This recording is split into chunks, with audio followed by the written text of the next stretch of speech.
I want to talk to you about severance packages and how to maximize yours. If you're watching this video, more than likely you're looking at one of those. Now, I've handled so many severance negotiations that I can't even keep track of them. I've represented executives handling packages worth millions of dollars, but I've also represented people on the other end of the economic spectrum dealing with severances for just a few $1,000s. And guess what? After all these years of working with so many different people, I've come to realize they're really all the same. Because in every situation, you're trying to assess your situation and determine what's the best way to maximize your situation and identify potential leverage to increase the package. That's true whether you're the CEO of Citibank or you're a janitor. You're just trying to assess the situation. At our firm, I've created really two categories of people who are looking at severance agreements.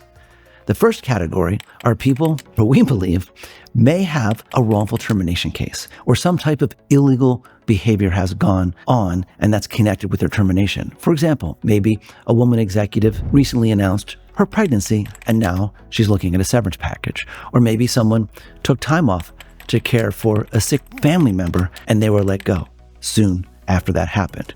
Or maybe someone believes, and there's actually evidence to back up, that their age was one of the reasons the person was let go. Or maybe they're a whistleblower. There's lots of illegal reasons a person can be fired.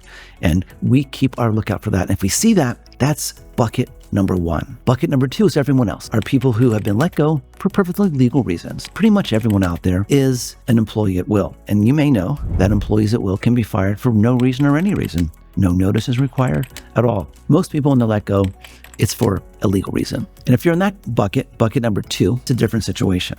If you're in bucket number one and you have a genuine wrongful termination case, like your rights were legitimately violated at work, then that severance package you're looking at shouldn't be signed because it doesn't even come close to giving you what you deserve. Because if your rights were violated in connection with your termination, you need to have a completely different deal negotiated for you. And you probably need to get a lawyer to do that. If you're in bucket number two, you know what? Maybe the package you have is fine. You know, it is going to be fine because if you're in bucket number two, you're an employee at will.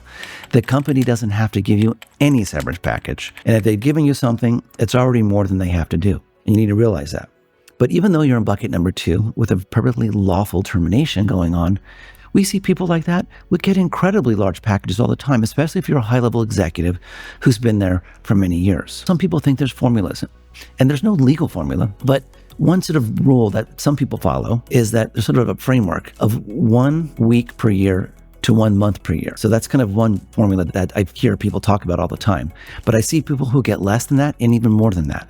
But that is some way you could look at it. Like if you've been with the company for a while, say that you've been there for 5 years and you get 1 week, you get 5 weeks, right? That's kind of on the low end, but it also depends on what level you're at. If you are higher up in the company, those people tend to get more. For example, someone at a low level at a company after 5 years might get a 5-week package, but a higher level executive who's been with the company for 5 years might get 5 months. And that's just how it goes. But I've also talked to higher level executives who get way more than that. That's severance. It's not required. There's no legal formula. It's just a custom. Now, what's really going on with the severance? Here's what's really the heart of the deal is that the company is giving you some money, probably some benefits too, in exchange for you to sign a contract, the severance agreement, where you waive your rights and you say, you're never going to sue them. You're going to go quietly. That's what the company's buying. They're giving you some value in exchange for your agreement to go away peacefully and cooperate. That's the heart of a severance agreement. Even if you're in bucket number two, you may not have legal grounds to get more money, but you still can. I think it's a great idea for everyone to go back and make a polite request if you're in bucket number two. That is, you've been fired. There's no illegal behavior afoot. There's nothing wrong with going back and asking for a modest increase. I've seen many people do it, and they get increases all the time. It's like they say in sports, you miss every shot you don't take.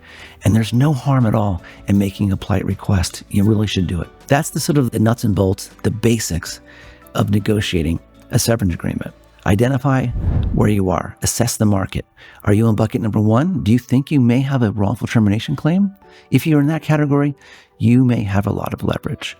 But if you don't think you were fired for an illegal reason, you're in bucket number two, and your ability to negotiate an increase is going to be limited, but you should still make the request. The company may or may not give you more money. Now, a lot of people get hung up on the language. You know, these severance agreements are many pages long, and sometimes the language matters a lot. You know, like if there's a non-compete provision in there. The one final piece of advice I have is that in all the years I've been doing this, and I've done a lot of these deals, it's rare that the language will make a real difference in your life. But what will make a difference is the amount of money and value you're getting. My general advice for people is to look at the language. If something really important there, yeah, we have to change it. But if it's not really important, it might be better to focus your energy on trying to get a better deal and just having a nice, polite, friendly conversation with someone at work that you know. It could be human resources or maybe someone who has some influence at the company, and making a polite request for more. That's probably the best use of your time and your energy if you're in bucket number 2 and you've been let go for a non-illegal reason. Anyway, I'm Robert, and if you have a severance package you need help with, feel free to contact us.